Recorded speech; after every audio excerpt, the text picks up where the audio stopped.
Hello and welcome to Faith and Honest Conversation. I'm Thomas Rowland, and this is James Farrant. Hello. And we're here to talk as honestly as we can about our own experiences of faith, and hopefully make it okay for you to have yours, whatever they may be. So, James, I come to our conversation today with nothing. It feels, and I love that we have a space just now to pause and be silent just for a few minutes. And sometimes I find things emerge in that, but I've still got nothing. So, which may be a great place to start, nothingness and silence. But also, I don't know. I don't know if anything is emerging for you. Yeah, it's a really lovely thing to do, isn't it? To sit really quietly, really still.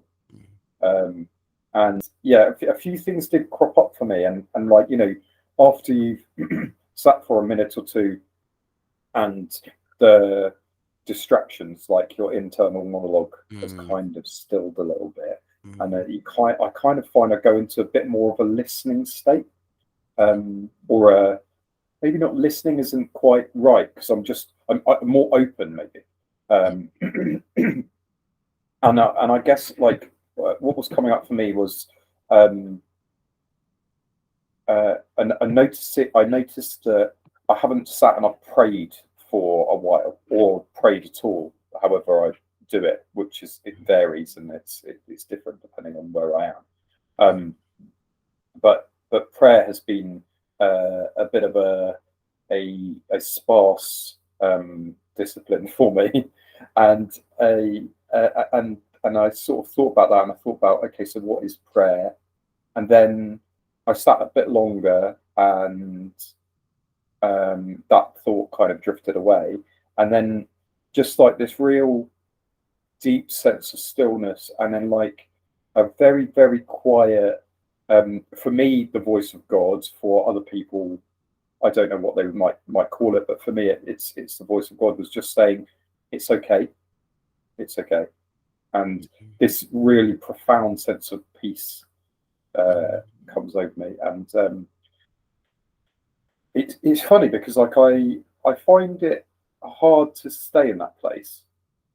I find it hard to keep myself there in that stillness, and I get quickly kind of go, oh, maybe I need to be doing something, maybe I need to do this, or start thinking about, like, and other intrusive thoughts come in. But that just sense of it's okay, and like it's going to be okay, and you're okay, and I've got you, and this sense of being held, and this sense of being loved from within was really strong, and really, like, quiet, but like it's there all the time, and all I have to do is stop, and I can hear it. I say all I have to do is stop, and I can hear it, but stopping is very difficult. Yeah. So yeah, there's a little bit there. And I love how the stillness can mean it's kind of like a different. It feels almost different from, that internal monologue can be all about or doing, maybe. Yes. Like, I need to do this, I need to do that, I should be doing this, I should be, and then the stillness that kind of you described kind of sinking into. It's like resting. Yes. Yeah. It's like, oh, there is nothing, which brings me back to where I started. Is like, oh, I want something to do today. Like, I want a topic to talk to James about, and actually, what? Why can't we? I mean, there's an obvious reason, because we're supposed to be talking. It's a conversation, and hopefully people are going to listen to it. If we're just going to be silent, resting, then there's not much to listen to. But also, like, that's maybe the most profound thing we can do, is rest or sink into something. Yeah. But I think Richard Foster wrote Celebration of Discipline. He talks about centering down, I think. I don't know, I might be misquoting, it might be in somebody else. But anyway, some like spiritual mystic, sort of holy person talks about like that centering down, and that's like the place you reach beyond all of the noise and all of the internal like dialogue or monologue or whatever's going on, however many people are in there having a go. That when you get beyond that place, and that's that. I love that centering down, because it felt like it was coming from a very, very deep place. Very like, you know, if I was to locate it, it'd be below like my belly button type point, you know, and just this real sense of peace there too. And I wonder if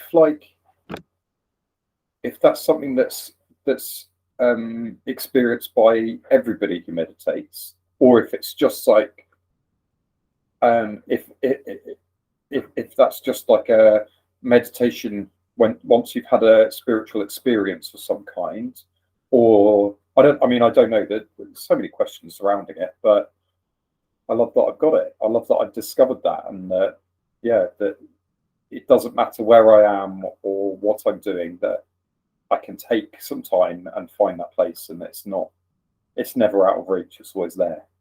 The sort of sense of being carried with it, or me carrying it with me.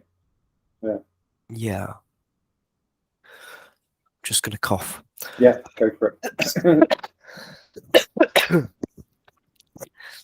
There you go. You can delete that out. I can delete that. Hopefully, quite easily. I love that. I love that sense that it's always there. That it's different from, you know, we think of the like peak spiritual experiences as like almost mountains to climb. But this is a very different sort of metaphor. It's like right in the belly of us, right in the depths of us, and it's not something to aspire to. It's something to sink into. Sink into. And like almost like the earth underneath us. That's like a grounding sense, isn't it? A sense of actually the place we're in is already holy, and we don't need to like strive really hard, or as you say, climb a mountain, or go somewhere specific. It can happen anywhere. It's easier if it's quiet, but it's but not essential. And I guess I mean obvious thoughts that come to me in that is like, what stops us from being there, and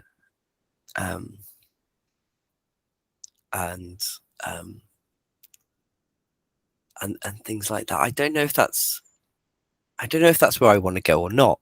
It's almost like that sort of thinking is in itself just a way of not sinking into it, or like it's and there's something around control maybe as well, that if I think about it and think about all those things that I you know, how easy it is to go into a place of I'm not okay, and things aren't okay, and then thinking about, okay, what can I do to stop that? I need to be more disciplined, pray more, things like they all become solutions, and as if I have some sort of control, and maybe we do have control, and this idea of discipline is a bit of that, about that, but there's also something just like I just want to sink into it a bit more, and almost I guess the other thought is like, oh, what would it be like if I did, you know, how would my life be like if I could live in that? But then I want to just think myself into a different life, and it's not about sinking into it and letting it bubble up almost. I don't know if I'm making much sense there. No, I can relate to what you're saying. Like, and the name that keeps sort of cropping up for me is Brother Lawrence, who talks about living from that place of intimacy with God and intimacy on such a level that like he's in like throes of ecstasy the whole time, and he's keeping very, very quiet about it, because actually the monastery that he was living in, it wouldn't have been appropriate, and it would have like been weird for the other monks. So he's just sitting there, thoroughly enjoying life and thoroughly enjoying God, and like peeling potatoes or washing up or something like that. And I think that, so I do think it is possible. I think you're right. I think there is an element of thought can get in the way, and thought can trap us in a place of either anxiety or questioning or internal argument or whatever that keeps us from that place. And I liked what you're saying about control, although I probably maybe reframe it as choice, as like we have the choice to always go to that place, but to make that choice seems very, very difficult, and feels like low on the priority list and low on our, well, actually I've got to do this first and I've got to do that first, and actually this is more important, or I've got to make sure this is sorted or whatever. And so starting from that place of stillness is very challenging when without having I suppose a dedicated time or space to center down, to sit in it. And I know that I heard about a group who would stop every, I think it was every hour or so, to recenter themselves, which sounds really, really holy, but actually turned out to be incredibly impractical, and they didn't get anything done. Which I think is brilliant. So it kind of like kind of scuppered itself. But I do think that there is a way of doing it where it doesn't become like a main aim, but a bit more of a practice where maybe if I started, before I start my pages in the morning, for example, I just sat for 5 minutes. And I could set a little alarm or whatever, just to make sure that I, not sat there all day. Probably wouldn't be, but just to sit for 5 minutes and not see if I can reach that place, but allow myself the space to do it. And if I do, I do. If I don't, it's okay. And then, but by building in as a bit of a habit, if that would then make it a bit more natural, because I noticed that when I wake up, I don't start from that place. My mind's already working and it's already whirring, and I'm already, or like I'm just groggy and I've only just woken up, small common, and then I'm like, need to pee, need to make a cup of tea, need to get started. Usually in that order. So that I wake up with my mind already full of stuff, either distractions from dreams or whatever, and that can, my mind's already got sort of fodder, I suppose.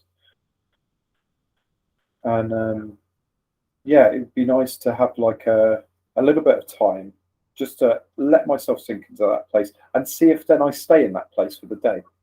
And I've had it in other times. I went to Greenbelt Festival quite a while ago now.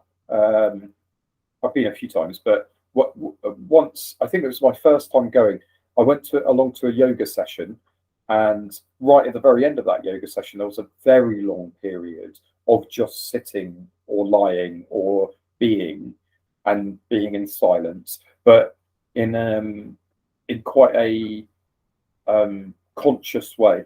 It wasn't just like, okay, just being quiet for now. It's like consciously being quiet, allowing yourself to sink in, seeing what comes up for you, seeing what's there. And for maybe it must have been about half an hour afterwards, I felt like I was still in that really peaceful place. And that was amazing. And it's stuck with me, like I don't really remember stuff like that, but that's really stuck with me. So yeah, that's my little ramble on that. Yeah, and I think a few things have come up. Like I like that idea of choice. and I do think these sorts of disciplines can be really helpful. And I guess I'm thinking of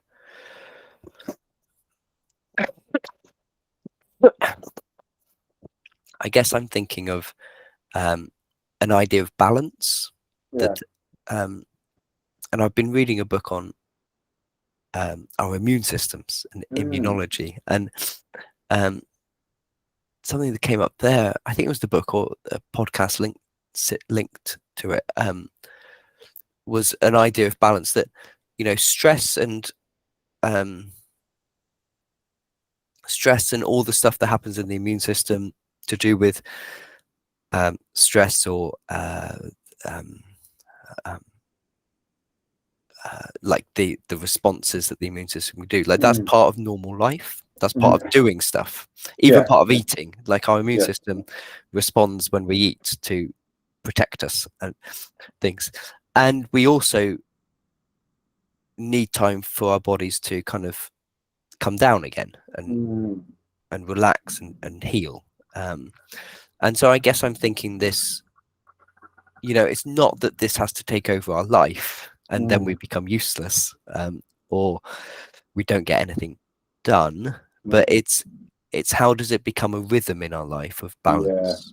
And I think I'm prone to think, I'm not doing enough, not doing enough. I'm not even being silent enough.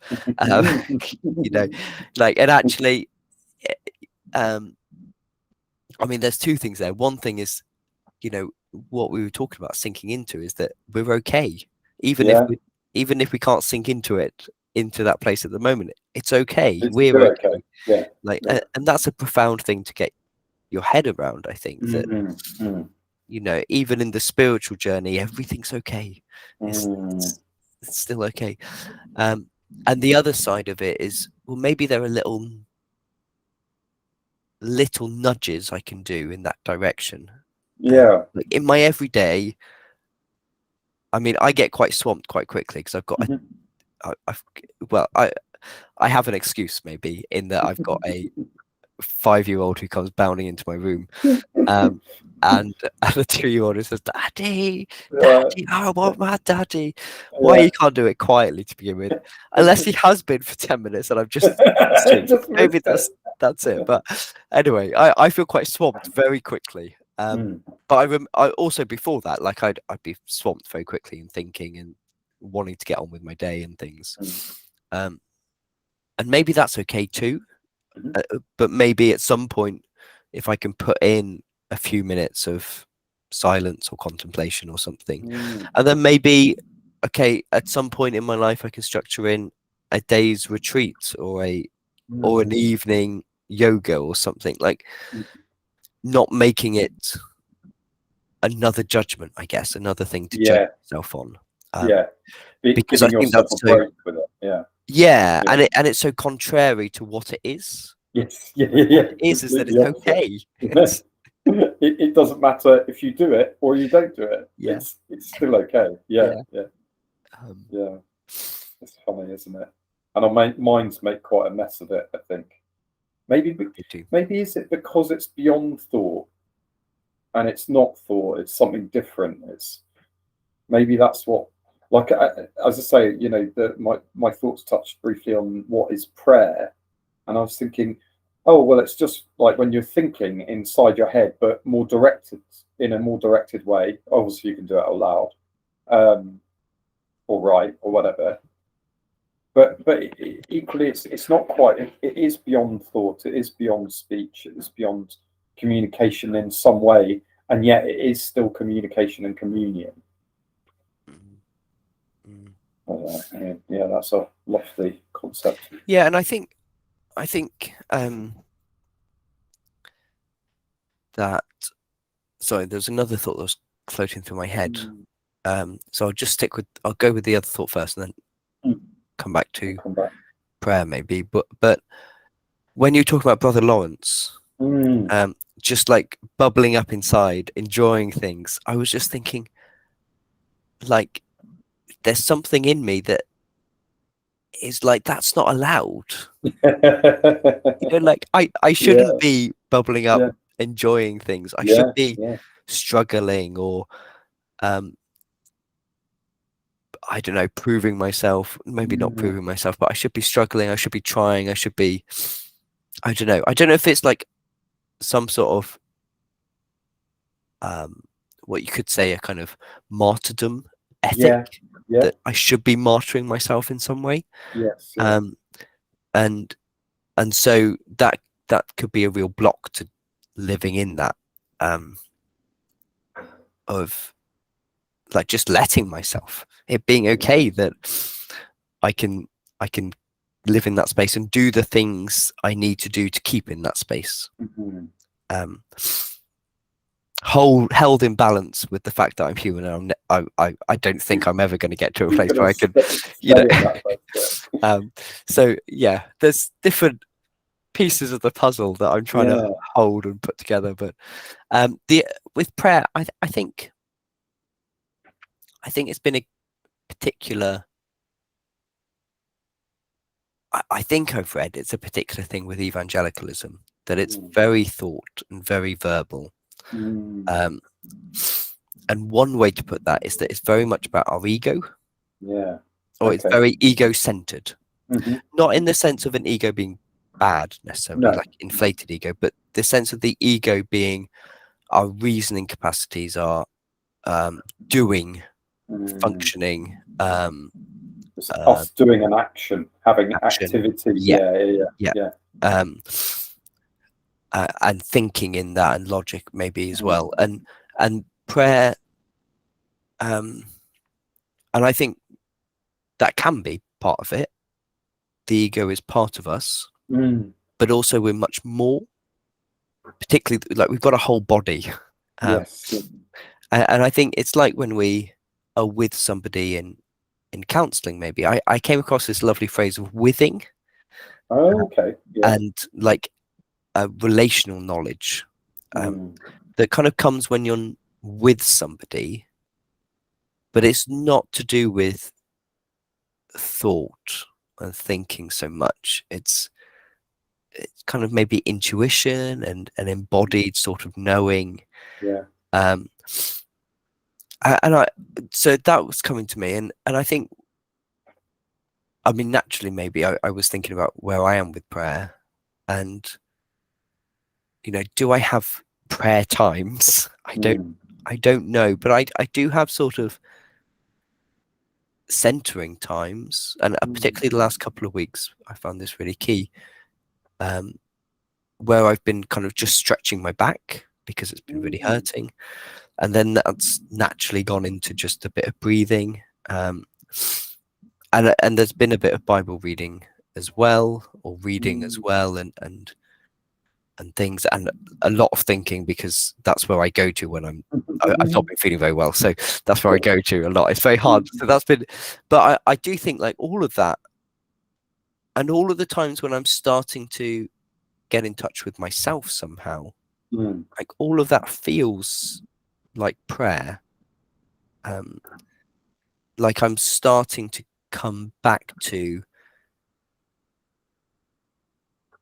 just being me with God.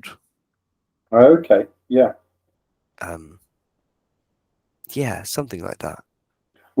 So it's more like as you said, like it's deeper than an intellectual connection. It's more of like an emotional or instinctive connection, or And actually I don't, I mean, apart from when I'm reading the Bible maybe and trying to work out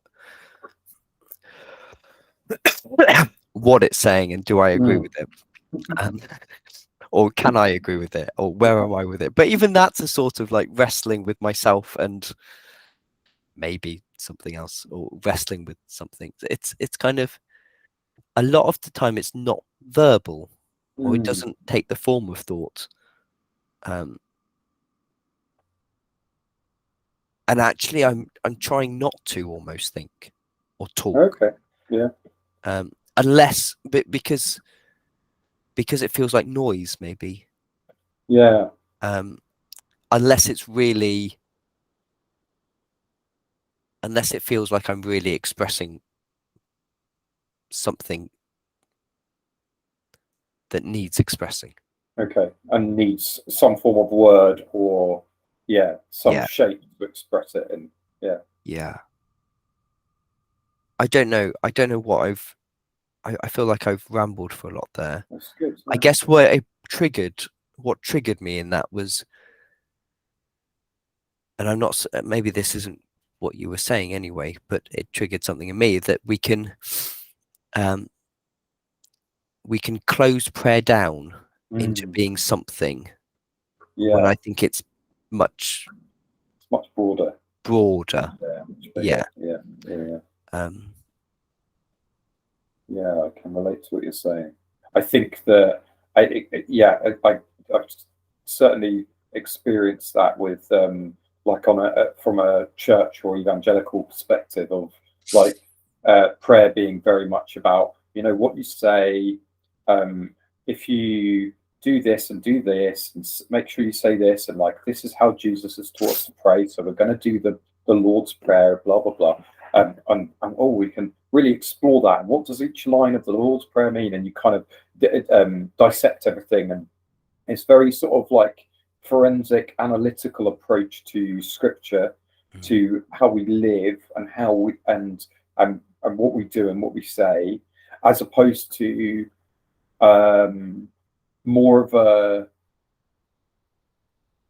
I don't know what the opposite would be or what it is, but it's a more of a like a maybe a mystical or a uh, sensation based or emotional sensation based approach to it, which doesn't preclude the thought side of things, but it's broader, as you said. It's like a more of an open approach to communicating and communing with God, and I guess there's more scope in that for healing, for comfort, for peace, for listening.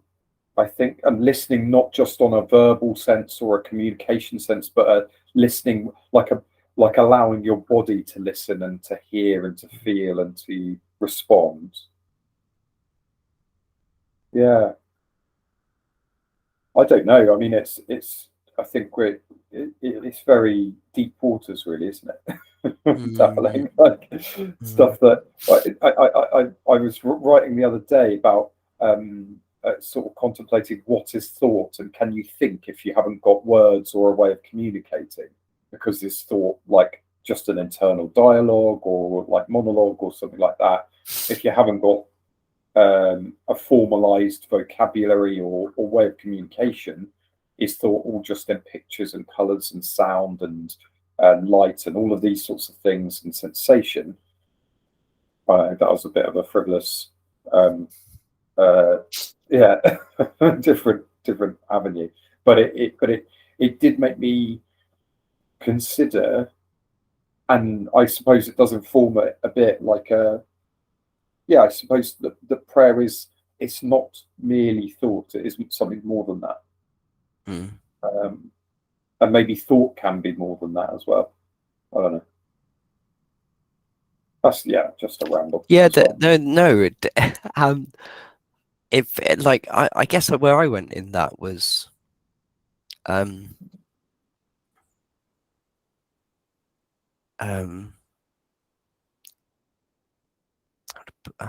like, is there a self almost? Like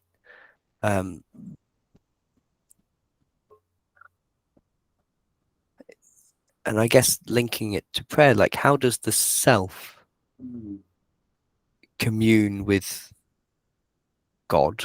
And if there is no thought, or what is thought, then what is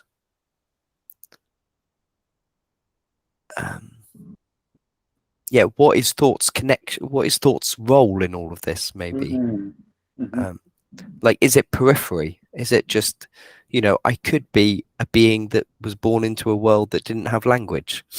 Yeah. And then, yeah, and I also like, there's stuff there about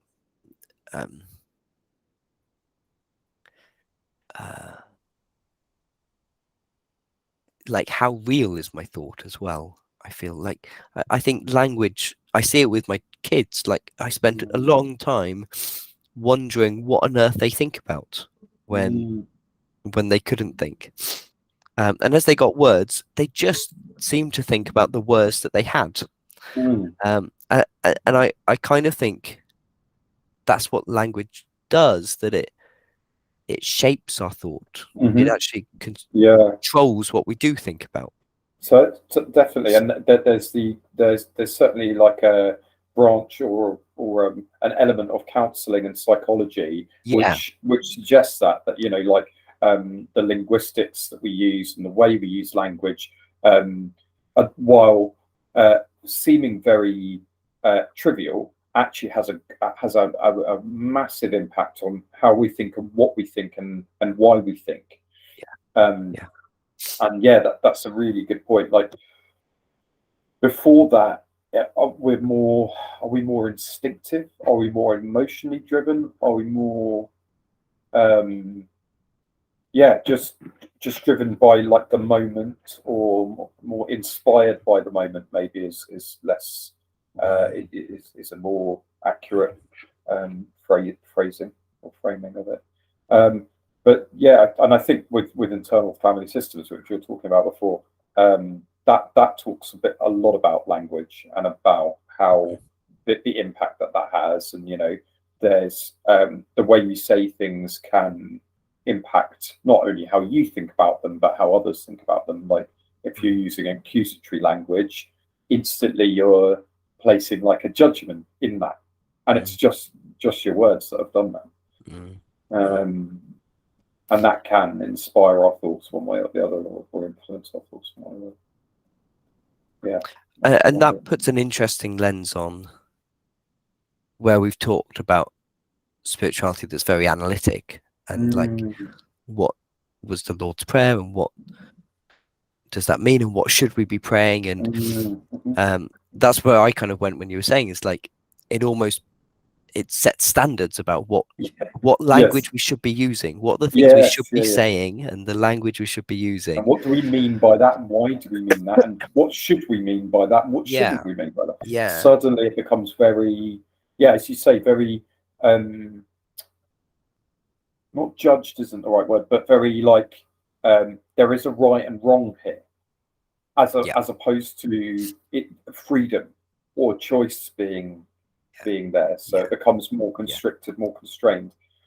And I suppose that's like the danger of religion, really, isn't it? Of religion tells you how you should and ought to be doing something, as opposed to spirituality, which is enjoy. And when it comes to prayer, it's like those definitions of what prayer is and what it should be become our definitions, or if we're praying, or if we're praying well, and also shape how we're praying. And so I think, but I kind of think all of that can have a tendency to separate us off from the deeper, fuller, more holistic self. And so I guess a different approach is, and it ends up shaping our self as well, or shaping our perception of what our self is. Like, we think of ourselves in terms of I don't know, in terms of where am I looking for God's kingdom and where I'm not, or in terms of forgive my sins, like where are my sins, and that sins becomes full of what a linguistic system has determined sin is. and I becomes very guess I, loaded, doesn't it? yeah, so loaded, and I guess I guess what I'm trying to say is, can prayer be more a just getting back in touch with our self, Mm. and trusting that's where God has made his home, Yeah. and then trying to find the words that capture that experience Mm. self. And I can do, like, I'm all hot on the thinking about how I can put those captures of experience into a theology, and how that may redefine things. Like, I can do that later, but I think the real profound stuff comes when I can find the words that capture my experience, Mm. Yeah. Yeah. rather than put on words that limit that Yeah, experience, that's it. That or prevents put a it. mask on it as well, in many Yes. ways. Yeah. Yeah. Um, Yeah. Allowing like that place to lead you to where the words are, that sort of quiet place that then gives you the words for itself to define itself, as opposed to, and I say define very, very loosely, because I think the edges, it's almost like there aren't any edges there, and that's maybe what's partly quite scary about it, and maybe quite intimidating, is because it feels like a letting go, like a surrender, like an open place, but a very, very wide open place that has no borders, that has no edges, that has no definition. And so you're almost like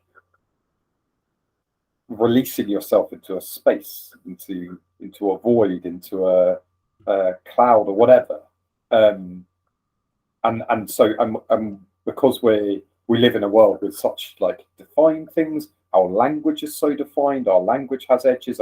There's the right word for this and the wrong word for this. There's the right word to define that, the wrong expression, or the not quite the right thing. And so having a place which is so devoid of edge, and devoid of definition, and devoid of like rules and law and constriction, then makes anything that we put on it not fit, and also quite a frightening place from the point of view of, oh well, we don't dwell there normally.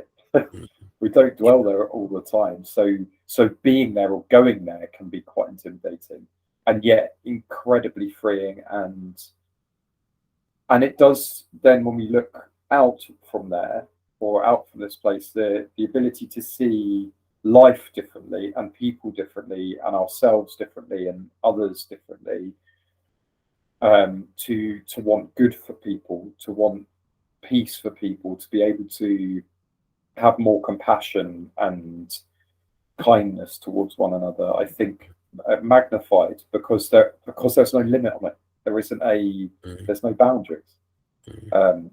I completely didn't lead on from what you'd spoken about at all there, Tom. I just kind of went off on one. No, I think it does. But I also wonder if we're able ever to go completely into the limitless space. I guess, yeah, I guess I'm wondering, I think this is what links to what you were saying. Like, our bodies innately, their experiences, they don't have language. Like, so any sort of language is going to cut it in some way. Yeah. And maybe what I have found really helpful is learning different languages. So I'm thinking, like, I had the religious language, right? Yeah. I had the conservative evangelical language. Sure. Yeah. But also learning the psychotherapeutic language. It's very different. Has been different, and there's different schools in that as well. And I think I found that really helpful, because I feel like I can capture a bit more of what's going on. Yes. Yeah. And also it lets me capture more of, which is what I think you were led on to is more of the world of what's going on, of how I'm Mhm. experiencing the world anyway. And that broadening. But where it comes to me for prayer is that it's maybe I'm coming to a place that prayer is that as honest and full as I can in the moment expression of what's going on in myself, which I realize doesn't have God involved. But maybe I'm coming at it from a psychological perspective, or like, what is that experience? Now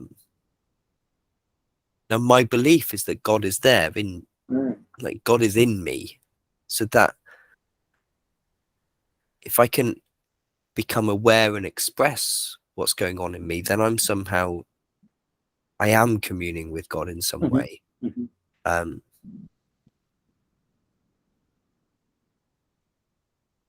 But I'm really quite wary of projecting God outwards and thinking,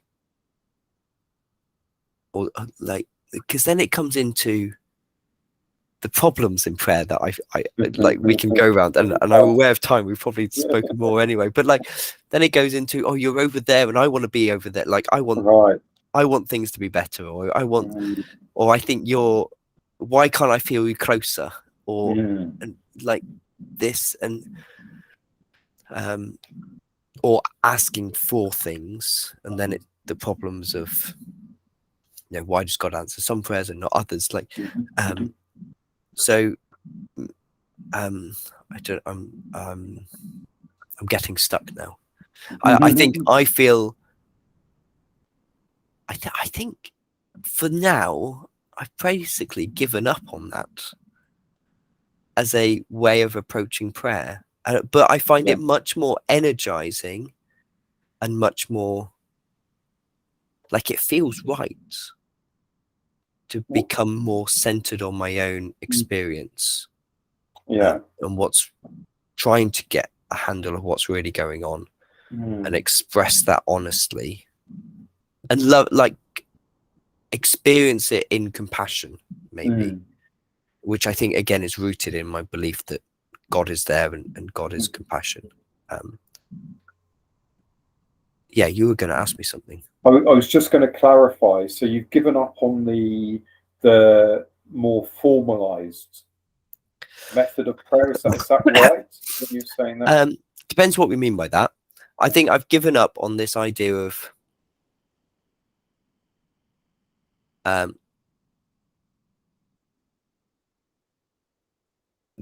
the idea in prayer that God is out there, over there.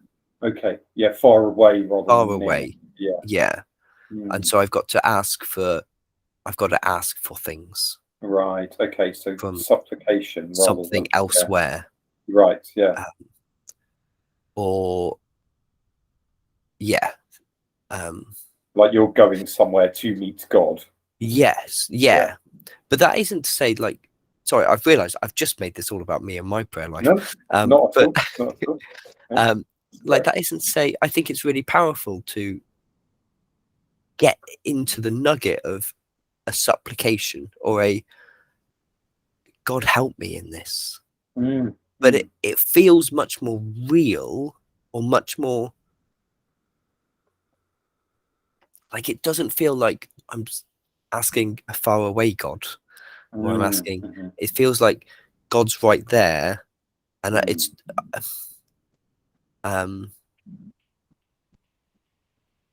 and it even that is just is another expression of what's going on inside me. So it's not like, oh, I should really be hoping that world hunger ends or something, and I pray for that. Like, it's,